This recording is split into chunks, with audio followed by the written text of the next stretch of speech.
lihat salah satu aja ya nak. Menurut Kamus Besar Bahasa Indonesia, apa globalisasi? Proses masuk ke ruang lingkup dunia. Jadi seolah-olah dunia itu tanpa batas gitu ya. Ya kan? Dunia tanpa batas. Nah sekarang kalian ngirim WA pada sanak saudara kalian yang ada di luar Pulau Jawa, bahkan di luar negeri. Detik ini juga sampai pesan atau berita yang kalian kirim, foto, dokumen gitu ya. Ini adalah bentuk dari perkembangan globalisasi. Ya, dunia semakin tanpa batas. Nah, perkembangan globalisasi itu mengalami fase perkembangan ya, ada 3 fase, ya kan, di abad ke-15 di masa kapitalisme dan ekspansi kolonialisme. Terus fase kedua era imperial trade, perdagangan antar negara ya, yang dilakukan oleh kaum penjajah pada saat itu. Ingat materi kolonialisme dan imperialisme barat di kelas 11 ya. Itu kita berada di pada fase kedua dari globalisasi. Bangsa Indonesia mulai mengenal alat tukar berupa mata uang ketika VOC didirikan. Itu pada fase kedua perkembangan globalisasi. Oke, pada fase ketiga international trade atau perdagangan internasional. Nah, di sini sudah mulai tuh orang melakukan ekspor dan impor ya dari hasil pertanian ya utamanya ya yang dihasilkan oleh sebuah negara, antar negara ya. Nah, sekarang kita lihat. Tentunya perkembangan teknologi itu memiliki dampak. Ya nggak sih? Setiap perkembangan pasti memiliki dampak. Dan dampak itu ada 2. Ada yang positif, ada yang negatif. Coba kalian lihat. Apa aja dampak positifnya dari perkembangan iptek? Memberikan berbagai kemudahan sehari-hari. Yang paling sederhana, memberikan kemudahan. Tadi waktu Ibu memberikan pertanyaan di awal, kalau saya simpulkan dari pernyataan kalian ya, dari ketiga pertanyaan tadi, memang bahwa perkembangan iptek di era globalisasi itu adalah untuk memberikan kemudahan ya, bahasa yang mungkin kalian gampang pahami gitu ya, memberikan kemudahan dalam kehidupan sehari-hari. Yang kedua, apa yang kedua?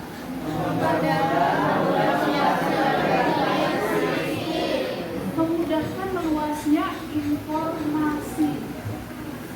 Kamu bisa baca berita dunia melalui beragam media sosial, mulai dari Twitter, dari Facebook, dari Instagram, ya nggak?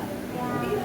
Yang saat ini kita nggak ada di tempat tersebut, gitu. Misal Amerika kena banjir bandang, kamu nggak ada di Amerika, tapi kamu tahu detail peristiwanya, berapa skala Richter gempanya, gitu. Itu yang antar dunia, yang antar benua, gitu. Ya apalagi yang hanya sekedar dalam provinsi. Misalkan di Garut terjadi gempa gitu, di Depok bahkan terasa getarannya. Ya bukan hanya informasinya, tapi getarannya juga kita ikut ngerasain gitu ya. Jadi ini sebagai contoh bahwa informasi itu mudah meluas dengan adanya teknologi iptek. Yang ketiga apa yang ketiga? Pengetahuan dan wawasan. Jadi ini satu manfaat sebetulnya kalian kalau bisa menggunakan gadget dengan bijaksana. Ya, berarti pengetahuan dan wawasan kalian harusnya nambah. Bukan karena gadgetnya bagus, sering terlambat. Karena apa? Mabar Bu. Gitu ya, kemarin janjian nih sama teman. Jadi saya begadang kesiangan, datangnya terlambat. Bukan gitu nah. Ya, gunakanlah handphone, gadget yang kalian punya itu dengan bijaksana. Untuk apa? Cari ilmu pengetahuan sebanyak-banyaknya. Jadi kalau bisa nggak usah nunggu dari ibu nih memberikan sebuah pertanyaan kunci, misalnya tadi kemudian membahas ini apa sih? Kalau bisa cari tahu lah. Ya, jadi kalau ada berita penting, berita tentang dunia kita seperti apa sekarang, perkembangan politiknya, ekonominya, pemerintahannya, bacalah. Ya, jadi kalian itu bukan hanya hanya pintar di kelas, tapi juga pengetahuan kalian itu luas. Ya, jarang loh generasi Z nih, ya generasi kalian sekarang nih yang hobinya baca. Manfaatkan buku-buku yang sudah disiapkan, gunakan perpustakaan juga dengan bijak, supaya mungkin semaksimal. Oke, itu tadi dampak positif. Negatifnya tentunya ada. Apa yang pertama? Pola pikir. Kalian lebih senang melakukan hal-hal yang sifatnya instan. Tahu yang instan? Copas, kalau disuruh bikin makalah, ya enggak?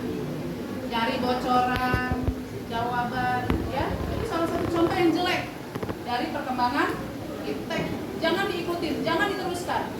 Karena kalian akan terbentuk menjadi pribadi-pribadi yang malas. Kan Bu Minat pernah jelaskan di kelas-kelas ya bahwa bangsa kita dijajah ratusan tahun lamanya oleh Belanda karena Belanda tahu orang Indonesia itu gede malasnya.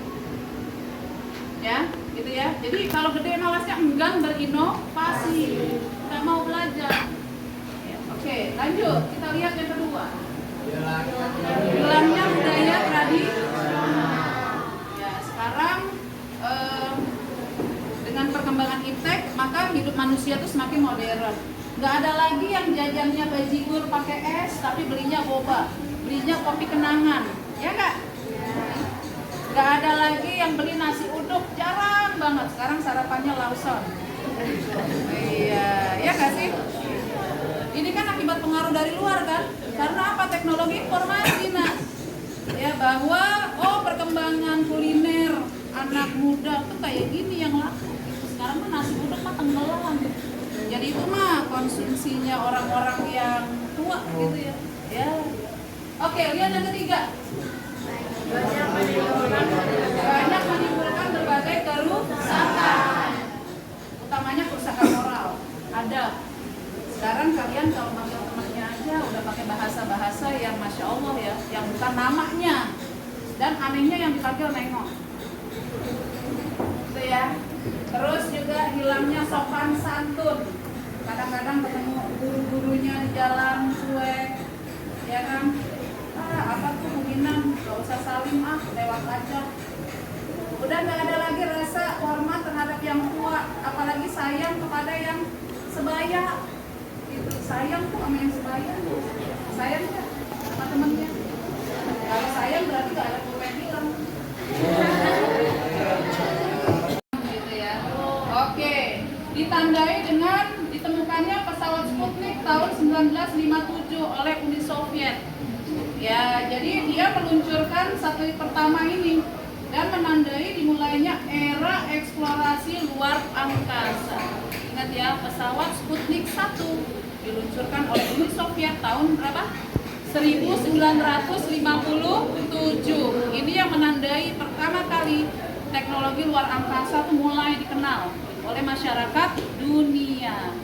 Gitu ya, nah, terus pendaratan di bulan tahun 69. Ya, oleh siapa? Neil Armstrong. Ini fotonya. Ya. Mungkin yang di belakang kurang jelas gitu ya.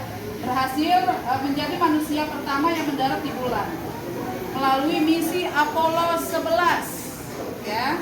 Oke, terus ada stasiun luar angkasa. Kalau kalian tahu stasiun Citayam aja sampai Bogor. Stasiun sampai kota.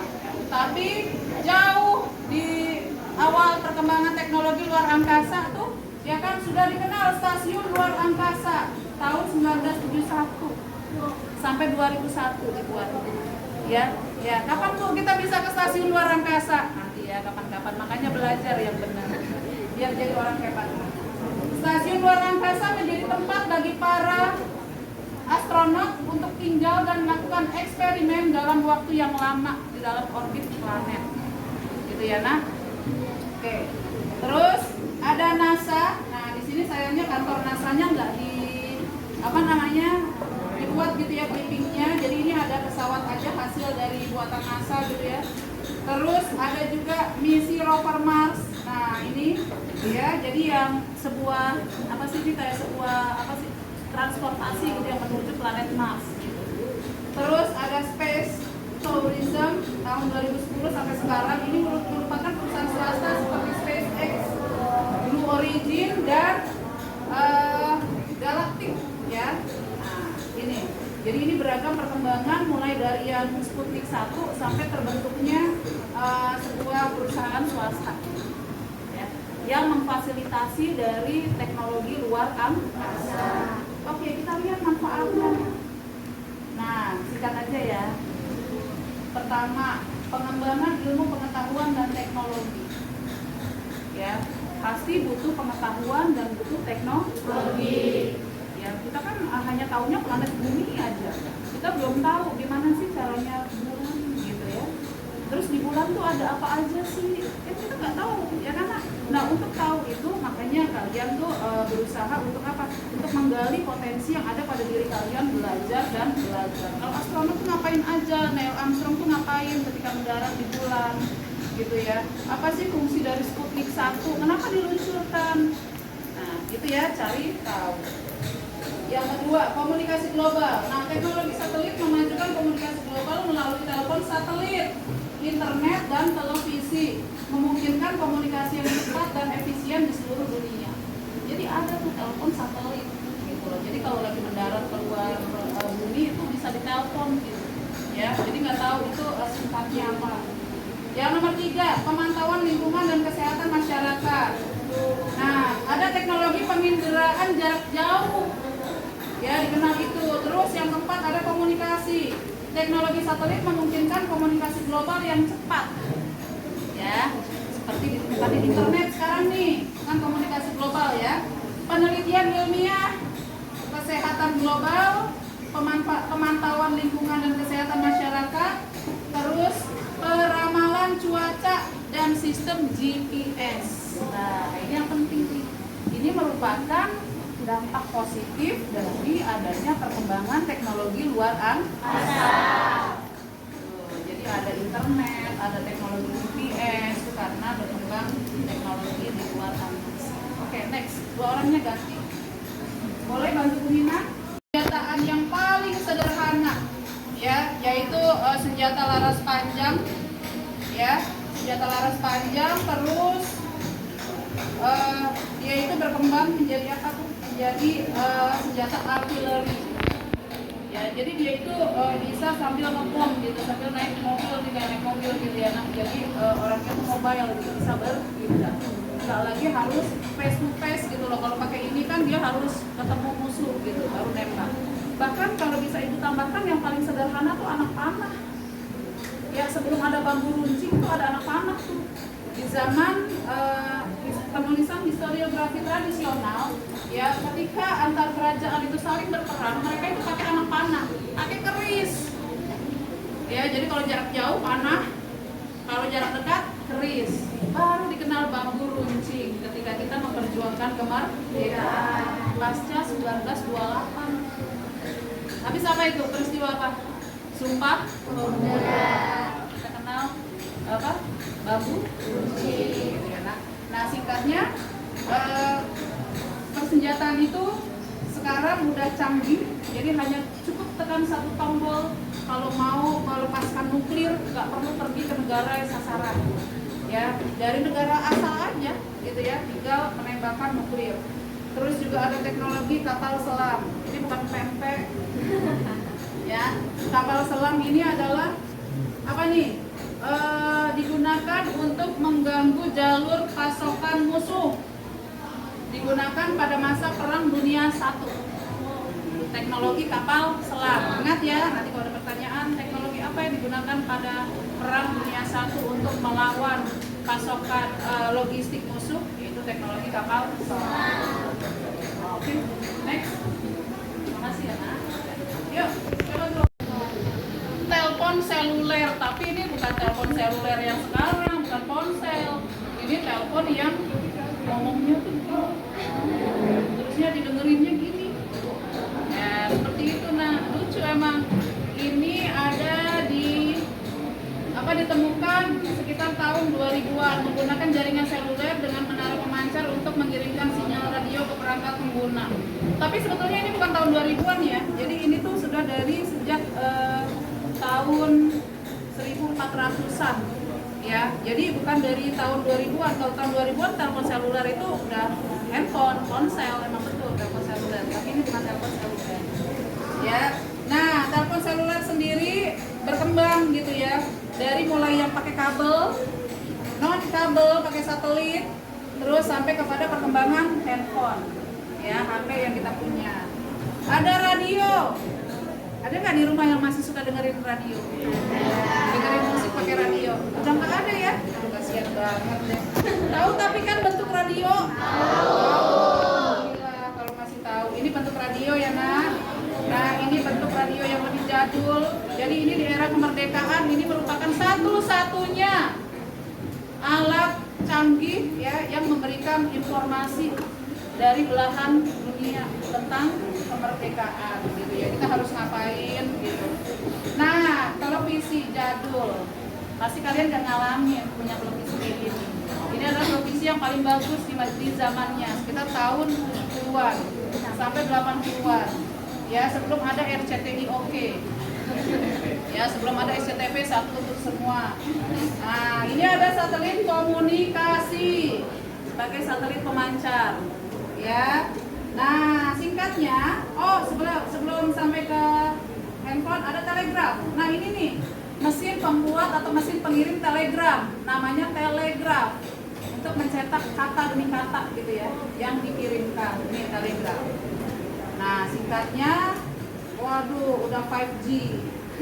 Nah, ini ponsel ya yang sekarang kalian punya dengan aneka fitur, harga dan juga kecanggihan. Ya, sampai sekarang. Jadi dari mulai yang sederhana sekali sampai kepada yang canggih. Dan ini semua yang di tengah ini adalah pendukungnya. Ya, termasuk juga media sosial yang ada di dalamnya. Kalau media sosial sih yang ada di dalam 5G ini. Gitu ya, Nak. Oke, terima kasih. Teknologi transportasi di era globalisasi. Yang paling sederhana teknologi transportasi itu apa? Gerobak. Ya, yang ditarik oleh kuda. Kita sering sebutnya kereta kuda. Gitu ya. Kalau untuk para raja kereta kencana. Itu udah keren banget nah di zamannya, gitu ya nah di zamannya. Terus berkembang skuter sebagai cikal bakal motor metrik. Ya, dulu mungkin namanya Vespa. Ya merek gitu ya, Vespa merek. Terus ada juga mobil klasik. Nonton Titanic nggak? Nah, itu mobil klasiknya tuh ada tuh di atas kapal ya. Kira-kira kayak begitu gambarnya kalau kalian mau tahu ya. Nah, di sini mungkin nggak kelihatan yang di belakang. Seperti ini mobil klasik dan ini kereta kuda menyesuaikan tingkat ekonomi masyarakat pada saat itu. Kalau masyarakat menengah ke bawah ya kereta kudanya kayak pengangkut pasir tuh. Ya, yang nggak pakai penutup kelambu gitu ya, yang dari kayu biasa nggak dicat kadang. Tapi kalau para raja itu cakep kereta kudanya, ya ditarik oleh kuda putih. Gitu. Ya, oke. Terus ada pesawat komersial jet, ya, yang sekarang lagi booming beritanya. Terus ada pesawat komersil penumpang, ya, yang kalian kenal ada Garuda, ada Batik Air, ya ada Sriwijaya. Ini yang udara. Yang darat ada kereta berkecepatan tinggi. Sekarang ada LRT, ada MRT, ada komuter line. Iya kan? Iya, itu perkembangan teknologi transportasi nah, yang di darat. Ya. Dari mulai kereta itu pintunya nggak ditutup, sekarang sudah ber-AC. Ya. Terus juga kalian bisa menggunakan kereta dengan biaya yang sangat hemat dibandingkan naik angkot, ya kan macet gitu ya. Nah, ini sebuah kecanggihan juga nih pada teknologi perkereta apian. Oke, lanjut ya nak. Kesimpulannya, manfaat dari adanya perkembangan teknologi membawa banyak inovasi yang mengubah cara kita bergerak atau mobile dan berinteraksi. Gitu. Manfaat yang bisa kita dapat. Jadi ketika di zaman dulu manusia itu lambat sekali pergi ke suatu tempat, tapi dengan adanya perkembangan teknologi transportasi semakin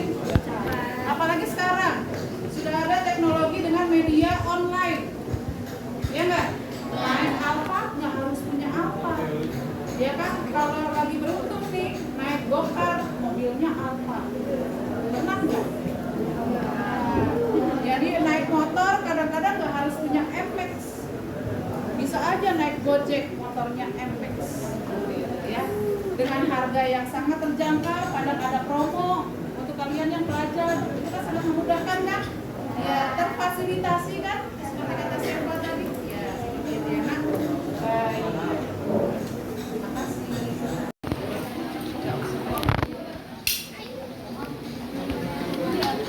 Yuk maju semuanya, satu kelompok yang ini kelompok 5 kan? Oke, kelompok 5. Yuk, langsung aja.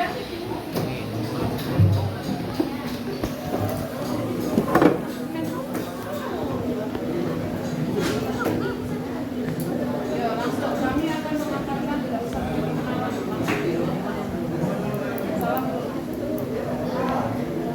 Assalamualaikum warahmatullahi wabarakatuh.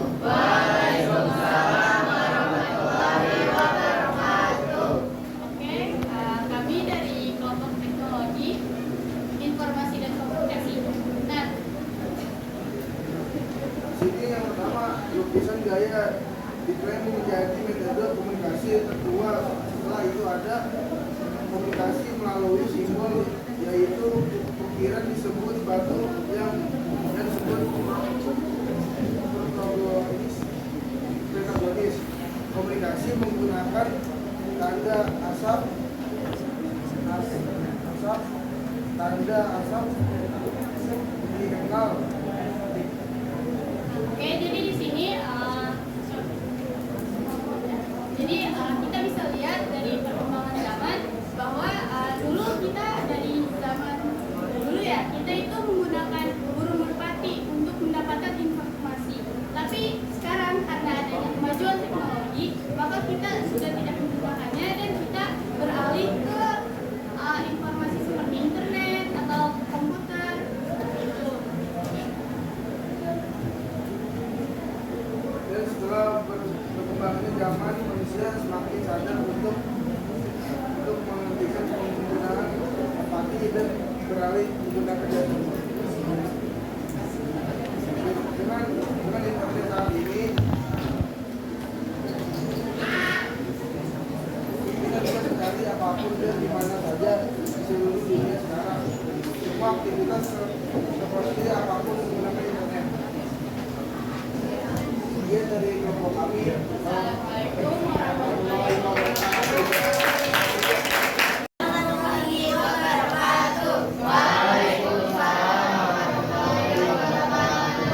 Selamat pagi teman-teman semua. Kami dari kelompok 6 yang akan membahas bahasan materi lanjutan dari dampak positif dan negatif dari teknologi komunikasi dan informasi. Yang pertama itu ada dampak positif yang kita telah teliti bareng-bareng, yaitu yang pertama ada mempermudah komunikasi, kemudian mempermudah transaksi dalam bidang ekonomi atau perdagangan.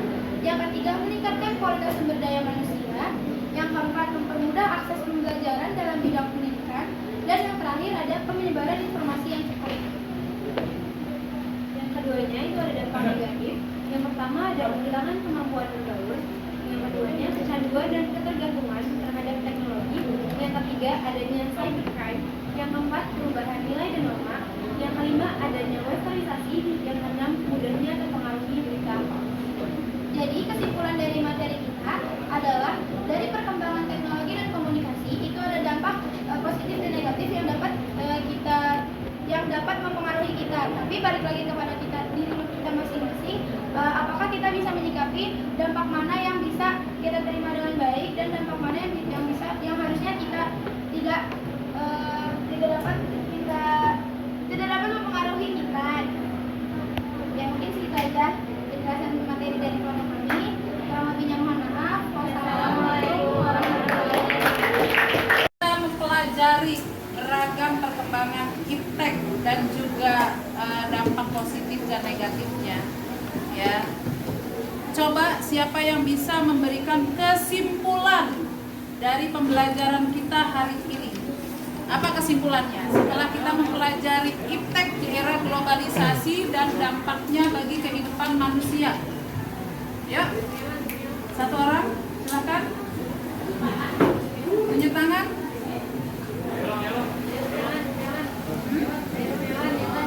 Ya, oke.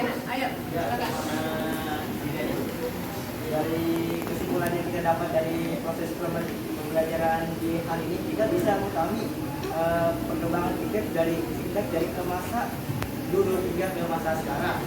Dan juga itu perkembangan iptek itu sangat membantu untuk memudahkan efisiensi dan efektivitas kehidupan manusia. Seperti kita tuh memudahkan berpindah dari suatu tempat ke tempat lainnya.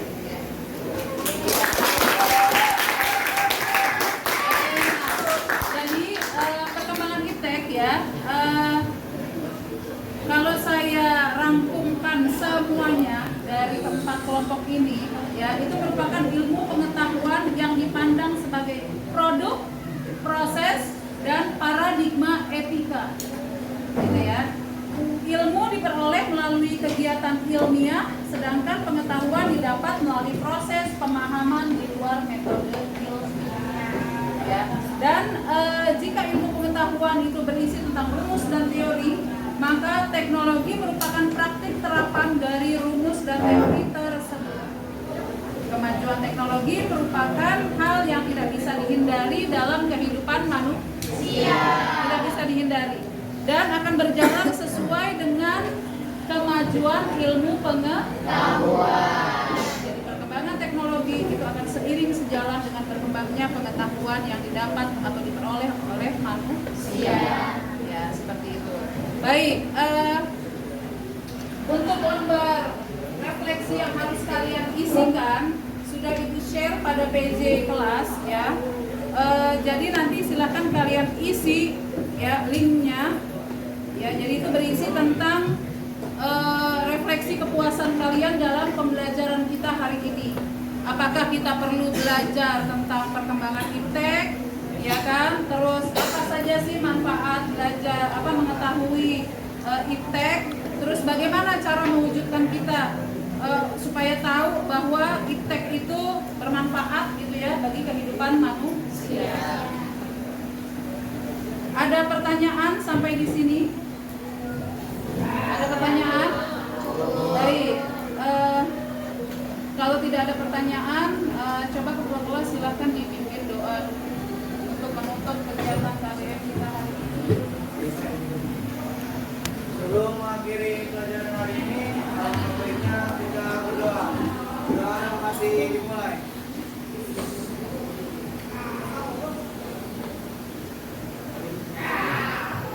Berdoa selesai. Memberi salam. Assalamualaikum warahmatullahi wabarakatuh.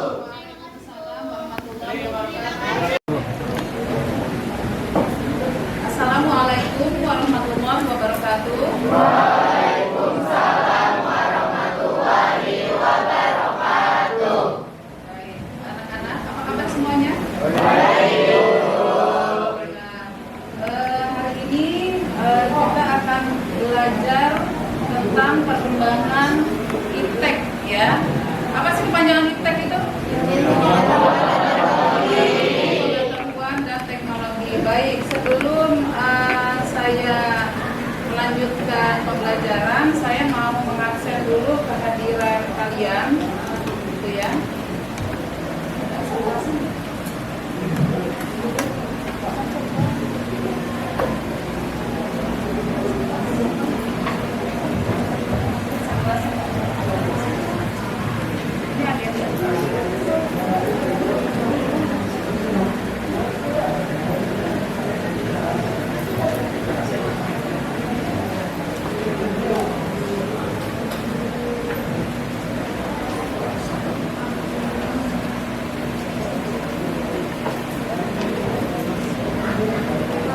Saya absen dulu ya. Adrian, Ahmad Sobari, Aprianto, Evan Hafiz, Jadiza, Aslia, Muhammad Gilang, Muhammad Nur Abdillah, Muhammad Fatir, Nesya, Septian Ramadhani, Siti Hanifah, Tri Adinda Aulia,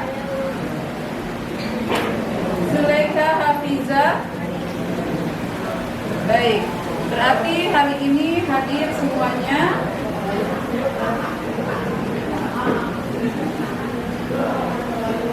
Ya, anak-anak, minggu lalu Ibu sudah memberikan tugas pada kalian ya, yang harus dipresentasikan hari ini.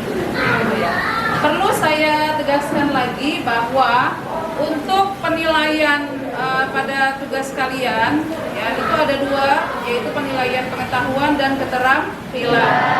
Dan untuk kelas 12 nilai KKM ya, atau kriteria ketuntasan minimalnya itu 78. Jadi barang siapa kelompok yang belum dapat atau belum mencapai sampai di angka 78 berarti masih harus remedial. Ya, paling tidak kalian itu targetnya sih 80 lah ya, sudah kelas 12. Sekali lagi mendapatkan nilai di bawah 80. Ya, tentu saja itu harus kalian iringi dengan kompetensi ataupun kemampuan yang sesuai dengan nilai yang kalian capai gitu ya. Jadi jangan hanya asal dapat 80 aja tapi nggak menguasai indikator yang sudah kita pelajari ya, apalagi sudah kita diskusikan dan nanti akan kita presentasikan. Baik anak-anak, seperti di awal tadi dikatakan bahwa kali ini materi pembahasan kita itu adalah tentang iptek ya. Coba ada yang tahu apa itu perbedaan ilmu dan pengetahuan? Seringkali kita tuh mendapatkan sebuah statement gitu ya, atau pernyataan tentang ilmu. Ya, siapa yang bisa menjawab apa itu ilmu? Ya, silakan. Ya. Ilmu adalah kegiatan ilmiah. Mana ada? Ilmu adalah kegiatan ilmiah. Pengetahuan ada proses.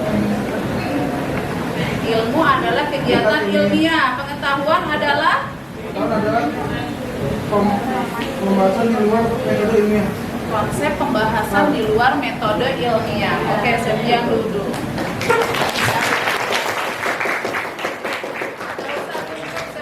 Tadi kan sudah Bu Ginan suruh baca ya kan, lebih dulu tentang iptek. Oke, ada yang bisa memberikan jawaban? Bagaimana peran iptek dalam sebuah peradaban manusia? Ya, oke, Nisa. Saya peran iptek dalam pembangunan sebuah peradaban itu sangat berpengaruh utama ya Bu dalam kehidupan manusia dan berperan penting juga.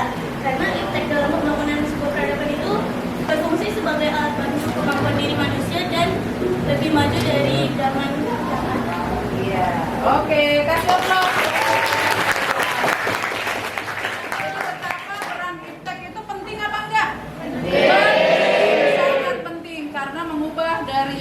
Konvensional, dari yang tadinya jadul kalau kata kalian, menjadi pada konsep yang lebih modern, bahkan canggih. Saat dan peran penting bagi peradaban manusia karena hidup menjadi semakin mudah dan terfasilitasi. Iya. Hidup semakin mudah dan terfasilitasi. Pasti ya. Baik. Berarti kalian sudah paham betul apa sih sejatinya ilmu pengetahuan dan teknologi itu, gitu ya. Mulai dari sangat membantu hidup manusia, terus juga memberikan kemudahan dan fasilitas, gitu ya, yang tentunya bisa menunjang atau mengembangkan peradaban hidup manusia di era sekarang, ya kan, era globalisasi. Baik, nah coba perhatikan ke depan. Ya, nah perkembangan iptek tentunya tidak ujuk-ujuk tahu-tahu begitu aja gitu muncul handphone gitu ya dengan beragam fitur, beragam merek, harganya juga berbeda ya. Sebelum kita mengenal hal-hal yang canggih, yang gampang, yang mudah, manusia itu pernah hidup di era primitif namanya zaman purba, berlangsung sekitar 4 juta tahun lalu. Ingat materi kelas 10 tentang kehidupan masa prasejarah. Coba kalian lihat apa teknologi yang dihasilkan. Ini alat apa nak? Alat apa? Nah, alat dari tulang binatang. Masih primitif banget kan? Ya, ini teknologi di zaman mereka dan ini udah canggih. Ya, pada zamannya. Oke, yang kedua. Nah, baru di 600 sampai 200 sebelum Masehi, bangsa Yunani mempelopori lahirnya para ilmuwan yang mengeluarkan teori-teori atau dalil-dalil tentang ilmu. Nah, kelihatan nggak di belakang? Ada Pythagoras, seorang ahli filsafat yang menemukan dalil Pythagoras. Kalau belajar matematika, ya pasti belajar ya tentang Pythagoras.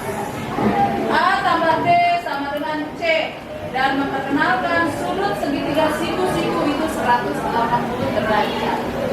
Jadi matematika aja ada sejarahnya, ya kan? Oke, kita lihat nanti kemana? Ada Socrates. Ya, Socrates itu merupakan analis sosial, ya kan? Dia berdiskusi memantapkan sebuah norma. Ya, jadi kalau kalian belajar sosiologi itu, ya banyak pasti pengertian dari Socrates. Ada Plato, ya kan? Terus ada Aristoteles, ada Euclid, dan Archimedes. Nah, ini kalau belajar fisika, ya, itu yang memperkenalkan tentang hukum benda yang terapung atau terendam di dalam air. Nah, kehilangan berat air yang dipindahkan. Jadi ini buku massa jenis, gitu ya. Itu Archimedes. Oke ya, itu singkat ya di zaman Yunani. Kita lihat di zaman pertengahan, semakin canggih apa enggak? Semakin kompleks juga, semakin menambah juga perkembangan pengetahuan di peradaban hidup manusia, yaitu berkembangnya iptek dalam dunia Islam, ahli filsafat Islam. Ya, jadi ketiga orang ini adalah para tokoh ilmuwan Islam yang mengembangkan pengetahuannya di abad pertengahan. Oke ya. Perkembangan iptek itu sendiri, ya, itu mengalami perubahan dari mulai tahun 3000 sebelum Masehi, ya, sampai dengan tahun 530 sebelum Masehi. Apa endingnya? Didirikanlah perpustakaan pertama di Yunani. Sekarang perpustakaannya di sekolah diisi nggak? Pada suka pergi ke perpustakaan nggak untuk cari ilmu? Kadang-kadang, gitu ya. Oke, jadi kan Bu Dina selalu bilang, buku itu adalah jendela dunia, buku itu adalah sumber ilmu, dan wahyu pertama yang Allah turunkan perintahnya adalah Iqra, baca sampai 3 kali. Ya, makanya perpustakaan itu gudang ilmu. Masa sih nggak mau ke gudang ilmu? Ya, biar tahu, biar pintar. Ya, nah, baik, next kita lanjutkan ya. Perkembangan iptek di zaman modern. Nah, ini dari 658 sampai sekarang. Kelihatan yang di belakang? Kelihatan nggak? Ilmuwan di zaman modern yang terkenal itu dikenal sebagai orang nomor 1 dunia, William Henry Gates, yang dikenal dengan nama Bill Gates. Ada yang tahu siapa Bill Gates? Siapa itu? Pemilik Microsoft Corporation bersama sahabatnya Paul Allen. Nah, Bill Gates ya. Nanti silahkan kalian googling tentang biografi siapa Bill Gates itu dan apa sih perannya pada peradaban pengetahuan dan teknologi modern. Ya kan? Oke, perkembangan iptek sendiri mengalami perkembangan dari tahun 1450 Masehi dengan ditemukannya koran yang pertama kali beredar di Eropa. Ingat ya, nanti kalau ada soal, kapan koran pertama kali terbit di Eropa? Abad berapa?